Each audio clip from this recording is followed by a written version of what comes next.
Hello everyone, कैसे हो आप सब लोग। आई होप आप स्वस्थ होंगे, सुरक्षित होंगे। आज हम डिस्कस करने वाले हैं ग्लाइकोलाइसिस के बारे में, जो एक बहुत इंपॉर्टेंट टॉपिक है और ऑक्सीसब्शन का प्रथम चरण है। पिछले वीडियो में मैंने बताया था कि ऑक्सीसब्शन की क्रियाविधि के निम्न चरण होते हैं: glycolysis, link reaction, Krebs cycle और ईटीएस। तो जो ऑक्सीसब्शन है उसकी क्रियाविधि का प्रथम चरण होता है ग्लाइकोलाइसिस। तो ग्लाइकोलाइसिस के बारे में हम पढ़ते हैं तो ग्लाइकोलाइसिस एक ग्रीक शब्द है, मतलब एक ग्रीक भाषा के एक वर्ड है जो दो शब्दों से मिलकर बना है, ग्लाइकोज प्लस लाइसिस। ग्लाइकोज मतलब होता है शुगर, शुगर यानी शर्करा, और लाइसिस यानी टूटना, यानी शर्करा का टूटना। ग्लाइकोलाइसिस का शाब्दिक अर्थ होता है शर्करा का टूटना, क्योंकि इसमें मुख्य रूप से जो जटिल शर्करा है वो सरल शर्करा में टूटती है। इस ग्लाइकोलाइसिस को ईएमपी पथ भी बोलते हैं, ईएमपी पाथ भी बोला जाता है, क्योंकि इसकी खोज 3 वैज्ञानिकों की थी, एब्डन, मेयरहोफ और पार्नस। इन तीनों साइंटिस्टों ने इसकी खोज की थी, इसलिए इसको ईएमपी पाथ भी बोला जाता है। इस ग्लाइकोलाइसिस में देखो मुख्य रूप से होता क्या है, एक ग्लूकोज जो अणु होता है वो 2 पायरुविक एसिड्स में टूटता है। मतलब एक ग्लूकोज का अणु 2 पायरुवेट अणु में टूटता है। जो एक ग्लूकोज जो 6 कार्बन युक्त होता है वो टूटकर 2 पायरुविक एसिड बनाता है 3 कार्बन युक्त। इसमें मुख्य रूप से ये काम होता है। ग्लूकोज का एक अणु विभिन्न जैव रासायनिक अभिक्रियाओं द्वारा पायरुवेट के 2 अणु में टूटता है। यह क्रिया साइटोप्लाज्म में संपन्न होती है। ग्लाइकोलाइसिस की क्रिया कोशिका द्रव्य में संपन्न होती है O2 की अनुपस्थिति में। ग्लाइकोलाइसिस की प्रक्रिया में ऑक्सीजन काम नहीं आती है। जो ये ग्लाइकोलाइसिस की जो क्रिया होती है इसमें ना तो O2 का उपयोग होता है ना CO2 का निष्कासन होता है। ग्लाइकोलाइसिस में ना तो O2 काम आएगी और ना CO2 का क्या होगा, निष्कासन। यदि आपको पता है अभिक्रिया में O2 काम नहीं आएगी तो CO2 का क्या नहीं होगा, निष्कासन भी नहीं होता है। ऑक्सी एवं अनोक्सी श्वसन में समान रूप से होती है। ग्लाइकोलाइसिस की प्रक्रिया एरोबिक और अनएरोबिक जो रेस्पिरेशन होता है उसमें समान रूप से होती है। यही एक समानता है, ऑक्सी श्वसन और अनोक्सी श्वसन में यह मुख्य रूप से समानता है कि ग्लाइकोलाइसिस की प्रक्रिया जो प्रोसेस होता है वो दोनों में सेम होता है। सबस्ट्रेट लेवल पर 4 एटीपी बनते हैं। ग्लाइकोलाइसिस की क्रिया में सबस्ट्रेट लेवल पर 4 एटीपी का निर्माण होता है, जिसमें 2 एटीपी खर्च हो जाते हैं और शुद्ध लाभ होगा 2 एटीपी का। टोटल कितने एटीपी बने, 4 एटीपी बनते हैं, जिसमें से 2 एटीपी क्या हो जाएंगे, खर्च हो जाएंगे, तो शुद्ध लाभ कितना होगा, 2 एटीपी का होता है। अब हम थोड़ा सा ये जानने की कोशिश करते हैं सबस्ट्रेट लेवल फास्फोलिलीकरण। एटीपी का जो ऐसा उत्पादन होता है उसको बोलते हैं सबस्ट्रेट लेवल फास्फोरिलीकरण, बिना ईटीएस में गए एटीपी उत्पादन। जब कोई कंपाउंड बिना ईटीएस में गए, जहां एटीपी का उत्पादन होता है ईटीएस में, तो बिना ईटीएस में गए यदि एटीपी उत्पादन करता है तो उसको बोलते हैं सबस्ट्रेट लेवल फास्फोरिलीकरण। इस जो ये प्रक्रिया होती है ग्लाइकोलाइसिस की, इस प्रक्रिया में 2NADH2 का निर्माण भी होता है, जिससे 6 एटीपी बनते हैं कहाँ, ईटीएस में। आपको पता है एक NADH2 से 3 एटीपी बनेंगे, तो 2NADH2 से कितने एटीपी बनेंगे, 6 एटीपी बनते हैं किसमें, ईटीएस में। ये जो ग्लाइकोलाइसिस की प्रक्रिया होती है इस दौरान कुछ मध्यवर्ती यौगिक बनते हैं जो विभिन्न पदार्थों का संश्लेषण करते हैं, जैसे PGAL, फास्फोग्लिसरिक एल्डिहाइड। यह मुख्य रूप से ग्लिसरॉल का संश्लेषण करता है जो अंत में वसा में बदल जाती है। PGA फास्फोग्लिसरिक एसिड वो मुख्य रूप से एमिनो एसिड्स का संश्लेषण करता है। कौन कौन से amino acid, serine, glycine, cysteine, इनका मुख्य रूप से संश्लेषण होता है ग्लाइकोलाइसिस की प्रक्रिया के दौरान। अब हम देखो ग्लाइकोलाइसिस के बारे में एक दो जो इंपॉर्टेंट बातें वो और जानते हैं।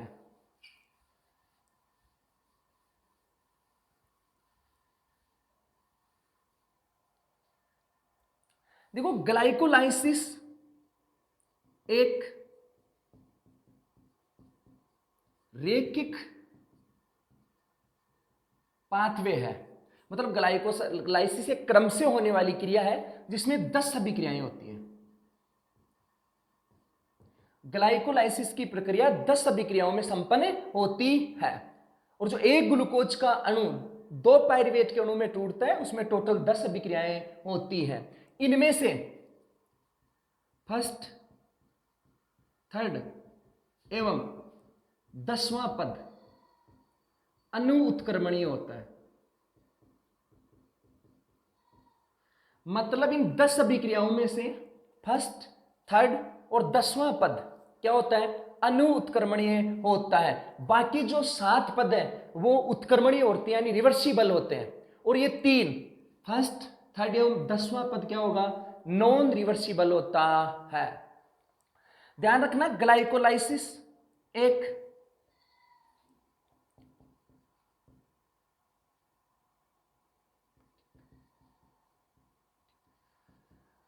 ग्लाइकोलाइसिस एक एंजाइमेटिक प्रक्रिया है। मतलब ग्लाइकोलाइसिस की हर अभिक्रिया में एंजाइम भाग लेते हैं, या ग्लाइकोलाइसिस की प्रक्रिया एंजाइमों द्वारा होती है, सिर्फ एक पद को छोड़कर, सिर्फ एक को छोड़कर। मैं आपको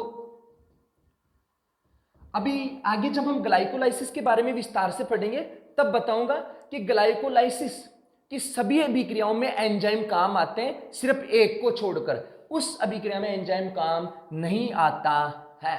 टोटल ग्लाइकोलाइसिस में कितनी अभिक्रियाएं होंगी? 10 अभिक्रियाएं होती है।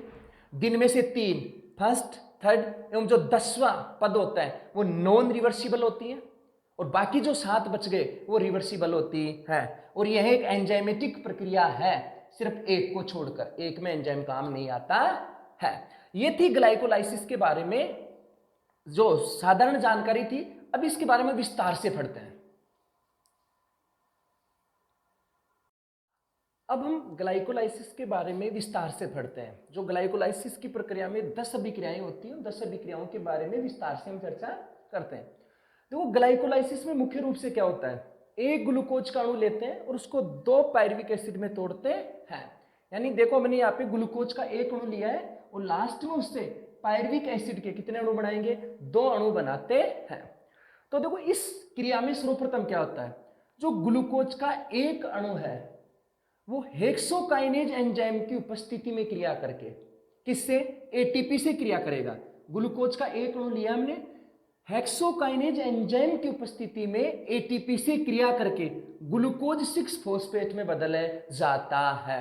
यानी जो एटीपी से जो फॉस्फेट रिलीज होगा वो 6 कार्बन पर जाके जुड़े जाता है, तो एक इसमें बदल जाएगा, ग्लूकोज 6 फॉस्फेट में बदल जाता है। और जो एटीपी है वो एडीपी में बदल जाती है। इस क्रिया में मैग्नीशियम आयन की प्रमुख भूमिका होती है। जो एटीपी वो किस में बदलेगी? एडीपी में। एटीपी ने एक फॉस्फेट किसको दे दिया? ग्लूकोज को। मतलब इस क्रिया में एक एटीपी खर्च हो जाता है।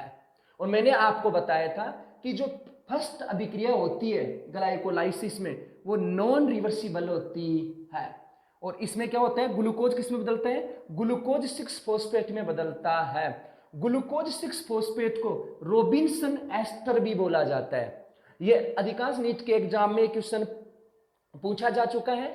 ग्लूकोज 6 फॉस्फेट को रॉबिन्सन एस्टर भी बोला जाता है। तो यह है पहली अभिक्रिया।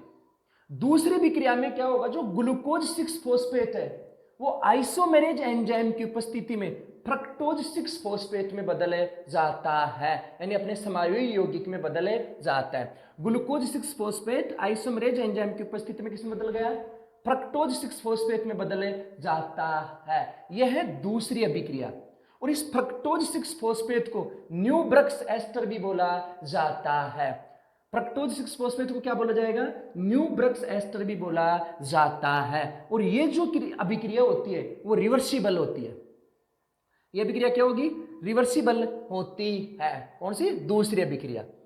अब जो तीसरी अभिक्रिया होती है, तत्पश्चात जो फ्रक्टोज 6 फॉस्फेट है इसका पुनः फास्फोरिलीकरण होगा। मतलब एक फॉस्फेट इसमें और ऐड होगा। तो इस फास्फोरिलीकरण के लिए हम क्या करेंगे? फ्रक्टोज 6 फॉस्फेट की अभिक्रिया फास्फोफ्रक्टोकाइनेज एंजाइम की उपस्थिति में एटीपी से करवाएंगे। तो इसमें एक और फास्फेट ऐड हो जाएगा। 6 पे तो था ही, और एक नंबर पे एक फास्फेट और ऐड हो जाएगा और ये किस में बदल जाएगा, फ्रक्टोज 1,6 डाइफॉस्फेट में। किस में बदल जाएगा, फ्रक्टोज 1,6 डाइफॉस्फेट में बदले जाता है। और जो एटीपी है एक फॉस्फेट को त्याग कर किस में बदल जाएगा, एडीपी में बदले जाता है। यहाँ पे एक एटीपी खर्च हो गया, एक एटीपी ऊपर खर्च हो गया और एक एटीपी यहाँ पे खर्च हो जाता है। और इस अभिक्रिया में जो एंजाइम काम आता है वो कौन सा आएगा, फास्फोफ्रक्टोकाइनेज एंजाइम काम आता है। और इस क्रिया में मैग्नीशियम आयन की प्रमुख भूमिका होती है। ये तीसरी अभिक्रिया है जो भी नॉन रिवर्सिबल होती है, यानी अनु उत्क्रमणीय होती है। तत्पश्चात ये फ्रक्टोज 1,6 डाइफॉस्फेट का विघटन होगा कौन से एंजाइम की उपस्थिति में, एल्डोलेज एंजाइम की उपस्थिति में। एल्डोलेज एंजाइम एक विघटनात्मक एंजाइम है, इसको हम लिख सकते हैं विघटनात्मक प्रक्रिया। मतलब जो ये फ्रक्टोज 1,6 डाइफॉस्फेट है इसका विघटन होगा कौन से एंजाइम की उपस्थिति में, एल्डोलेज एंजाइम की उपस्थिति में। और ये क्या बनाएगा, 3PGL प्लस DHAP का निर्माण करता है। 3PGL मतलब फास्फोग्लिसरिक एल्डिहाइड और डाइहाइड्रोक्सी एसीटोन फॉस्फेट का निर्माण करता है। यह अलग अलग विघटन हो गया। ये 3PGL और DHAP आपस में परिवर्तनशील होते हैं, मतलब DHAP 3PGL में बदल जाएगा और 3PGAL DHAP में बदल जाता है। कौन से एंजाइम की उपस्थिति में, आइसोमेरेज एंजाइम की उपस्थिति में। और यहां पे इसीलिए हम लिख सकते हैं 3PGL के कितने अणु बनेंगे, 2 अणु बनते हैं।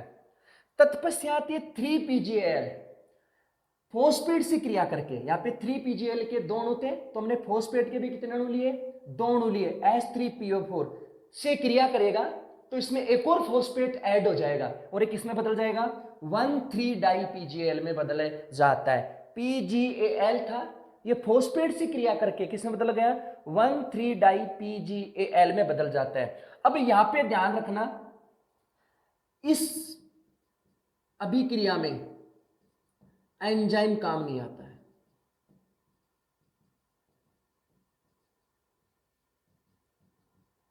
बाकी सभी अभिक्रियाओं में एंजाइम काम आता है। मैंने पहले बताया अभी कि एक ये ग्लाइकोलाइसिस एक एंजाइमेटिक प्रक्रिया है, परंतु एक को छोड़कर इसी अभिक्रिया में कोई एंजाइम काम नहीं आता है। और 3PGAL के 2 अणु किसमें बदल जाएंगे, 1,3 डाई-PGAL के 2 अणु में बदले जाते हैं। ये 5th रिएक्शन है, 5वां पद है। तत्पश्चात ये 1,3 डाई-PGAL इसका क्या होगा, ऑक्सीडेशन होगा। इसका क्या होगा, ऑक्सीडेशन होगा। कौन से एंजाइम की उपस्थिति में, डिहाइड्रोजनेज एंजाइम की उपस्थिति में इसका ऑक्सीडेशन होगा। और ऑक्सीडेशन होने के पश्चात ये 1,3 डाई-PGA में बदले जाएगा, यानी इससे H+ आयन क्या हो जाएंगे, बाहर हो जाएंगे।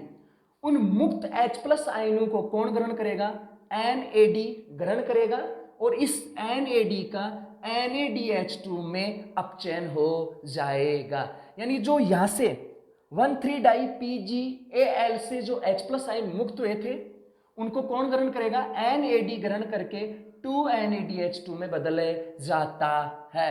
और ये किस में बदल जाएगा, 1,3 डाई-PGA में बदले जाता है। ये एक ऑक्सीडेशन प्रावस्था है। तत्पश्चात ये जो 1,3 डाई-PGA है ये ट्रांसफास्फोरिलेज एंजाइम की उपस्थिति में फास्फेट को क्या कर देगा, त्याग देगा, किसमें बदल जाएगा, 3PGA में बदले जाता है, फास्फोग्लिसरिक एसिड में बदल जाएगा। 1,3 डाई-PGA ट्रांसफास्फोरिलेज एंजाइम की उपस्थिति में ADP से क्रिया करेगा और ADP से क्रिया करके किसमें बदल जाएगा, 3PGA में बदले जाता है। इन मुक्त फॉस्फेट आयनों को ADP ग्रहण करके ATP में बदले जाता है। इसके 2 अणु थे तो 2ADP इन मुक्त फॉस्फेट को ग्रहण करके किसमें बदल जाएगा, 2ATP में बदले जाता है। तत्पश्चात ये जो 3PGA है ये म्यूटेज एंजाइम की उपस्थिति में 2PGA में बदले जाएगा, यानी फास्फेट का विस्थापन हो जाएगा। इसका विराम में क्या हो रहा है, फास्फेट का विस्थापन हो रहा है, किससे, 3 से 2 पर। पहले 3PGA था, फास्फेट का विस्थापन हो रहा है 3 से किससे, 2PGA में बदल जाता है। ये जो 2PGA है ये इनोलेज एंजाइम की उपस्थिति में क्रिया करके 2PEP का निर्माण करता है। किसका निर्माण करेगा? 2PEP, फास्फोइनोल पायरुवेट का निर्माण कर लेता है। और इस अभिक्रिया में एंजाइम कौन सा काम आएगा? इनोलेज एंजाइम काम आता है। तत्पश्चात ये जो 2PEP है ये पायरुविक एसिड काइनेज, पायरुविक अम्ल काइनेज एंजाइम की उपस्थिति में ADP से क्रिया करके पायरुविक एसिड में बदल जाता है। यानी ये फास्फेट को त्याग देगा। यहाँ पे फास्फेट थे, उस मुक्त फॉस्फेट को कौन ग्रहण करेगा? 2ATP उसको ग्रहण करेगा और किस में बदल जाएगा? 2ATP में बदल जाता है। फास्फेट इससे निकल जाएगा तो क्या बच जाएगा? पायरुविक एसिड बच जाता है। जो फास्फोइनोल पायरुविक एसिड था उसमें से फास्फेट निकल जाएगा तो क्या बदल जाएगा? पायरुविक एसिड बचता है। और इस अभिक्रिया में एंजाइम कौन सा काम आएगा? Pyruvic acid kinase. जो फास्फेट आयन मुक्त हुआ है उसको कौन ग्रहण करेगा? ADP ग्रहण करेगा, 2ATP ग्रहण करेगा, 2ATP में बदल जाता है। यह था ग्लाइकोलाइसिस की जो विभिन्न अभिक्रियाओं का पद। अब यहां पे आप एक बात का और ध्यान रखना, देखो ग्लाइकोलाइसिस में कितने ATP बने?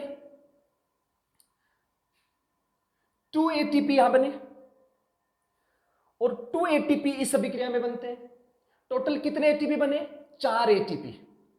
टोटल कितने ATP बने? ग्लाइकोलाइसिस की प्रक्रिया में कुल 4 ATP बनते हैं। कितने ATP बनेंगे? 4 ATP, जिसमें से आप देखो 2 ATP खर्च हो जाते हैं। एक तो इस पहली रिएक्शन में देखो यहाँ पे 1 ATP खर्च हुआ है और एक इस तीसरी अभिक्रिया में यहाँ पे 1 ATP खर्च हुआ है। तो 4 में से 2 ATP माइनस कर देंगे तो शुद्ध लाभ कितना बचा? 2 ATP का। यानी सबस्ट्रेट लेवल पर शुद्ध लाभ 2 ATP का रहता है, क्योंकि टोटल 4 ATP बने थे, 4 में से 2 ATP खर्च हो गए तो शुद्ध लाभ कितना बढ़ा? 2 ATP का। और इस अभिक्रिया में एक 2NADH2 भी बनता है। एक क्या बनेगा? 2NADH2, जिससे ETS में कितने ATP बनेंगे? 6 + 2 बराबर 8 ATP। यानी ग्लाइकोलाइसिस में जो कुल ATP का उत्पादन होगा वो 8 ATP बनते हैं। कितने ATP बनते हैं? 8 ATP। अब हम ग्लाइकोलाइसिस को एक समीकरण, जो ग्लाइकोलाइसिस की जो ये सभी अभिक्रियाएं हैं इनको एक समीकरण के थ्रू समझते हैं। टोटल कितने ATP बने? 6A + 2 ATPA, टोटल बढ़ते हैं 8 ATP। अब ग्लाइकोलाइसिस का समीकरण हम देखते हैं तो हमने क्या लिया था? C6H12O6 हमने लिया है मुख्य रूप से